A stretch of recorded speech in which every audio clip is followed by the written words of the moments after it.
Comment connecter avec son partenaire dans une ronde de capoeira? Ça, c'est une question qu'on m'a posée dans un live du Quilombo hier et je pense que c'est intéressant que tu comprennes certaines choses. Comme dans tout, il faut apporter de la nuance et c'est hyper important dans la capoeira, principalement, même dans la vie en général, d'avoir cet effort intellectuel de mettre de la nuance et de comprendre le global, le macro et après de voir comment ça, je peux l'appliquer à moi, dans mon quotidien, dans ce que je vis moi. Pour pouvoir connecter à son partenaire, c'est hyper important de comprendre le contexte dans lequel tu fais de la capoeira. Chaque école de capoeira a sa façon de faire. Il y a des écoles qui sont beaucoup plus martiales, d'autres qui sont beaucoup plus sur le côté théâtral, d'autres sur le côté traditionnel. Tu as 1000 déclinaisons de la capoeira. Pas une meilleure que l'autre, mais 1000 façons de vivre ça. Il faut que tu comprennes là où tu es. C'est-à-dire que tu vas avoir un contexte et tu vas avoir des enjeux. Pour pouvoir clarifier un petit peu tout ça, en gros, tu as 4 éléments à aller chercher. Il faut savoir si dans ton groupe de capoeira, tu joues avec ou tu joues contre. Ça, c'est hyper important parce que tout de suite, ça va te donner une bonne indication de comment tu dois te comporter dans la ronde. Et est-ce qu'en face de toi, tu as un partenaire ou un adversaire? Parce que ça va encore changer complètement la donne. Si tu joues avec un partenaire, c'est complètement différent que si tu joues contre un adversaire. Ça, tu le conçois. Donc, si tu veux connecter avec ton partenaire, tu as besoin de savoir sur quel registre tu te positionnes. Parce qu'à partir de ce moment-là, ça va plus du tout être la même chose si tu es contre un adversaire ou avec un partenaire, ni même avec un adversaire. Tu vois, tout de suite, on commence à avoir de la nuance. Cette nuance-là, elle est hyper importante parce que de là va découler tout le reste. Donc, pour pouvoir connecter avec son partenaire, il faut s'interroger sur qu'est-ce que c'est jouer la capoeira. Jouer la capoeira, c'est pas juste montrer des mouvements. Jouer la capoeira, j'aime, dans ma définition des choses, et il y en a plein d'autres, d'ailleurs partage-la en commentaire, c'est une conversation qu'on va avoir avec quelqu'un. Et cette conversation, elle peut avoir différents axes, si tu es contre ou avec. Ça va être une conversation amicale, ou au contraire, tu vas être amusé. Est-ce que ça va être cordial, ou est-ce qu'au contraire, ça va être vraiment bon enfant, bas niveau, on va s'envoyer des pics.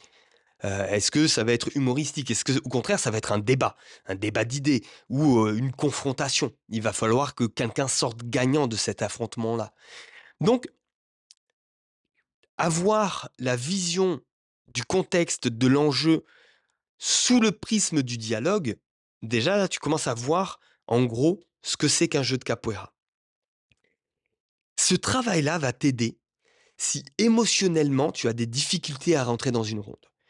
On a des difficultés à rentrer dans une ronde parce qu'on s'expose à quelque chose qu'on ne sait pas faire. On ne maîtrise pas ce qui se passe à l'intérieur et on ne maîtrise pas ce qui se passe tout autour. On ne comprend pas vraiment. À partir du moment où tu comprends, déjà c'est beaucoup plus simple. Déjà tu peux jouer. Ok, je comprends pas ce qui se passe dans la ronde. Je comprends rien. Je comprends même pas le but de ce que c'est jouer la capoeira. Donc imagine la dose de courage qu'il faut pour pouvoir rentrer dans la ronde. Il suffit que ce soit une personne qui a travaillé toute la journée, qui est un peu fatiguée ou qui a besoin de travailler sur son estime de soi, eh ben c'est une étape qui est hyper compliquée. Et si nous, derrière, en tant que prof, on arrive en obligeant, en forçant, on va cristalliser des choses négatives, c'est catastrophique. Si tu expliques le contexte, l'enjeu et le moyen de se connecter, le dialogue, l'échange, déjà, on réduit bien les difficultés, l'effort qu'il faut faire pour pouvoir rentrer dans une ronde. Et ensuite, je pense qu'il y a un élément qui est fondamental à comprendre dès le début, le plus tôt possible, c'est que dans un jeu de capoeira, dans la construction d'un jeu de capoeira, tu vas utiliser des mouvements. Ces mouvements-là, tu peux les classer par catégorie de mouvements. Et en gros, tu en as 6.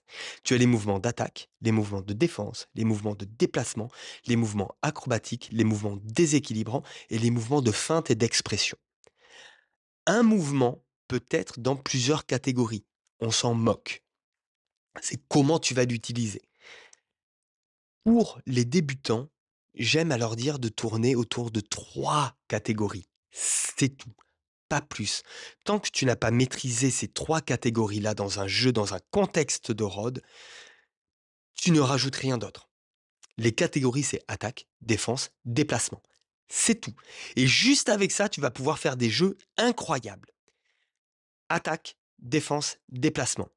Tu te limites à ça, deux, trois coups de pied d'attaque, pas plus, faut pas t'encombrer la tête non plus.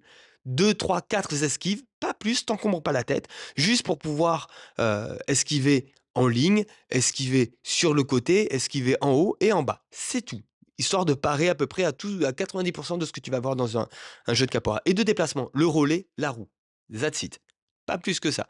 Et avec ça, tu joues, tu dialogues dans le contexte dans lequel tu es avec, contre, partenaire, adversaire. Et là, tu vas pouvoir commencer à exprimer de façon beaucoup plus claire, parce que dans ta tête, tu vas commencer à visualiser le truc beaucoup plus facilement. Ça, c'est important. Et à partir du moment où tu commences à avoir une expérience de ronde, une gestion émotionnelle de ce que tu arrives à faire, à avoir cette espèce de recul quand tu es en train de jouer, là, tu rajoutes des choses.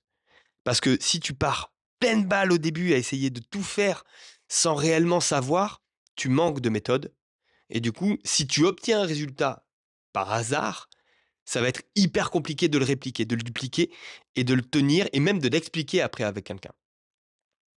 Donc ça, c'est important d'avoir ces catégories de mouvements dans la tête pour pouvoir voir comment je vais connecter avec mon partenaire. Parce que connecter, c'est apporter la réponse adéquate. S'il me donne une attaque, il faut que je donne une réponse adéquate. Tu vois, ça peut être une esquive et une contre-attaque. Ça peut être une contre-attaque directement. Tu vois, et à chaque fois, on va pouvoir aller un peu plus loin. Mais le schéma général, global, il est là. Contexte, enjeu, jouer, c'est dialoguer. Et après, on a les catégories de mouvements pour pouvoir utiliser tout ce vocabulaire et tout ce registre-là. Et autre chose, c'est OK de ne pas connecter avec ton partenaire. Tu n'es pas obligé de connecter avec tout le monde. On est grand, on est adulte, on connaît la vie, on sait que des fois le feeling il va passer, des fois le feeling il va pas passer. La rote de Capora, c'est un élément vivant et c'est exactement la même chose. Il y a des gens avec qui ça va connecter, à qui ça va passer, ça va swinguer, boum, c'est fluide. Et d'autres gens, waouh, il va falloir cravacher pour pouvoir avoir la moindre interaction intéressante. Et c'est ok. T'es pas obligé de t'entendre avec tout le monde tout le temps. Peut-être que tu vas mieux t'entendre avec lui demain. Ou peut-être que toi, aujourd'hui, t'es pas prêt à t'entendre avec lui. Peut-être qu'aujourd'hui, tu es dans une façon de jouer, une façon d'exprimer la capoeira, que lui, il n'en est pas à ce niveau, ou au contraire, il a une autre façon de faire la capoeira. C'est OK. C'est-à-dire que ça doit pas être non plus la quête ultime, la connexion avec l'autre. C'est une quête ultime, si, mais ça doit pas être une obsession qui t'empêche de vivre le moment. Ça doit pas être aux dépens de la joie du moment. Le lâcher prise, tu vois. Vivre le truc. Bien sûr, nous, dans la capoeira, on aime avoir un jeu fluide, un jeu continu, sans jamais s'arrêter, sans jamais se retrouver bloqué en difficulté et compagnie. Oui, mais si on se retrouve bloqué, c'est pas la fin du monde. On s'en fout. On apprend de la situation et on essaie de faire mieux la fois d'après. Mais ce que je veux dire, c'est qu'il n'y a pas de réelle performance. La performance en soi, c'est juste l'acte de faire, pas plus. C'est pas l'acte de réussir. Donc du coup, pour pouvoir se connecter avec l'autre, il faut accepter aussi que des fois ça connecte pas du tout et que c'est OK. C'est pas grave, c'est OK. Donc en gros, je répète, comprends les contextes et les enjeux à toi dans ton groupe de capoeira, dans ton école de capoeira. Comprends que la capoeira, c'est un dialogue. Et dans ce dialogue-là, il peut avoir de l'amusement ou au contraire un débat, une confrontation. Qu'il y a des catégories de mouvements pour pouvoir bouger et exprimer la capoeira. Concentre-toi sur 3, choisis quelques mouvements de ces 3-là et ponce ça dans la rod. Expérimente, prends de l'expérience à fond là-dessus. Rassure-toi émotionnellement, rassure-toi mentalement que tu es capable de le faire, que tu as compris en gros les gros mécanismes de base. Et après, on va pouvoir aller plus loin. Mais si cette base-là est fragile, tu auras toujours peur de rentrer dans la ronde et tu vas pas savoir réagir face à quelqu'un. Les étapes d'après, c'est les jeux en action où tu vas être dans l'initiative de jeu. Mais ça, c'est après Quand on construit la base, on va pouvoir aller plus loin. Ce genre de conversation t'intéresse, j'en suis sûr, parce que si tu regardes jusque-là, c'est que ça t'intéresse. Ça, c'est typiquement le genre de choses qu'on voit dans le Quilombo.